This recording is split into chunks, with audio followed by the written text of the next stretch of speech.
Hello guys, फेरि पनि हजुर सबैलाई स्वागत छ फेरि एउटा नयाँ भिडियोमा। एकदमै घाम टन्टलापुर छ भने यो पारिको तपाईले नजारा जुन देख्नुहुँदैछ, म अलिकति जुम पनि गर्न खोजेको, जुम चाहिँ भएन। र यो कञ्चनजङ्घा हो, यो पारि देखेको एकदम दामी नजारा छ। अहिले जुम भएन, त्यति साह्रो देखेको छैन हैन।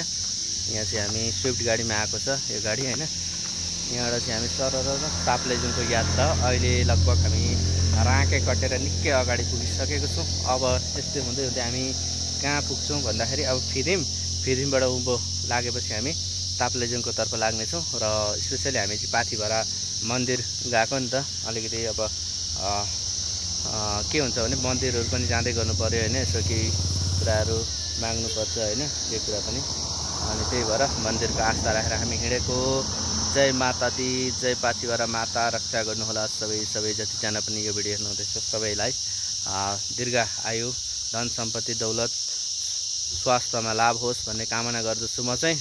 र ल साथीहरु, म यस्तो ब्लग्सहरू बनाउँदै हालै नै रहनेछु।